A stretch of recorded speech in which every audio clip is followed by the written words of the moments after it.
This is the Aquaponics system by Jordan Balderson, Zach Cooper, and Noah Neophotis. Zach is right here. He is more of a builder, kind of presenter guy. He likes to do a little bit of organizing also. He does work basically based on what his knowledge of our subject is. And he likes to do a lot of hands-on work. I'm Jordan Balderson. I am right here.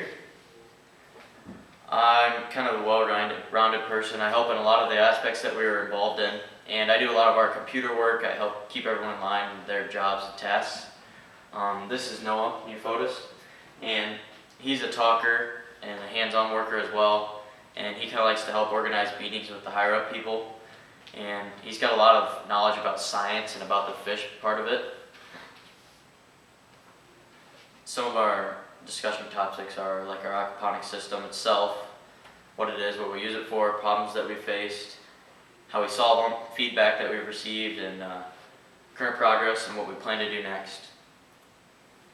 What an aquaponics system is, if you don't know what it is, the fish start down here at the bottom, take the nutrients from the fish, and it gets sucked up into the tube, goes into the plants, where the roots will take it up through the water, and will fertilize the plant, and it will go back through clean through the filter, come back into the fish, and just keep recirculating.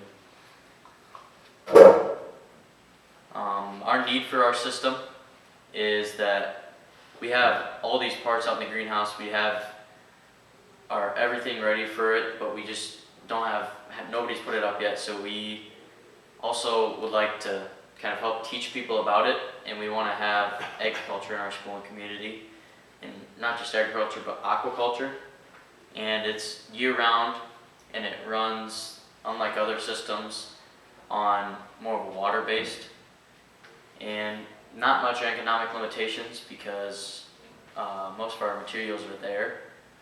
And we decided on this project right here rather than our old one because we had a flood table before, which I had to fill up, and then once it filled off, it shut off our flow. So it would stop our flow to the filter, which would keep the fish from getting new clean water. So we decided to go to this so that the fish would be recirculating clean water at all times. This is a broken down list of all our materials. Mainly we went with Menards, FarmTech, Tyson's, and Pentair. And our total cost for that was about $350 because we took off the $140 for our fish, because they gave us to free for them at North Star Fishery because it was a school project. Some of our problems that we faced is there's a lack of a consistent way to grow things all year round in our greenhouse, and we solved that by hoping to get our aquaponics system set up so that we can run things all the time and have plants coming around all year round. And we have all the parts, time, and space, but just don't have it running because no one has wanted to put it up. So we decided to go for it, and we did it. And now we need the support and maintenance to keep the system all running all year round. And we've been working on that with talking to the administration, talking to FFA members, and also talking to other members that have watched our pitches. And we had a little bit of funding limitations, but we talked to the administration and had a meeting with them, and they were able to give us funding.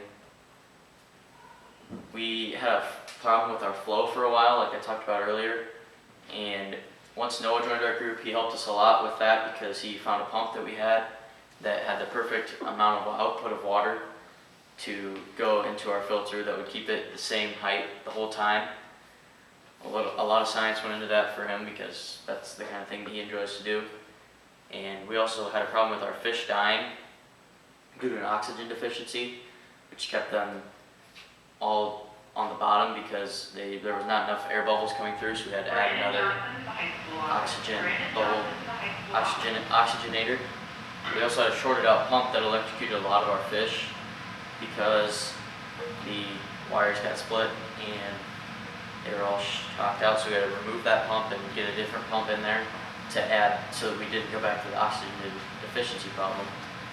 We've also had some issues with algae, which we stopped that with just a normal algae control thing that you can get at any pool and spa place.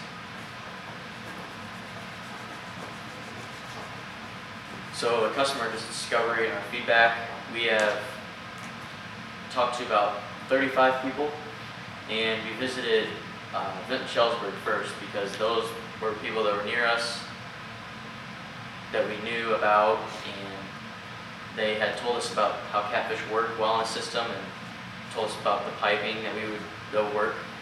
Students have also watched our pitches, and they've helped us with helping to sustain it and how to improve it.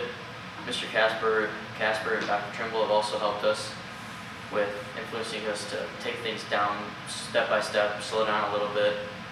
And Mr. White has also been a great help with us because he's also been kind of our moderator because we like to go really fast and things, and he's helped us to organize our work into smaller like spreadsheets and work like that so that we can really know what we're doing and planning out. We've also talked to Ms. Mueller about getting fish and where to get them, like our North Star Fishery, because they're a really famous area near us. Getting fish food from her Purina parents that own a Purina feed mill, how to set it up because she went to schooling for this, and also what supplies that were needed.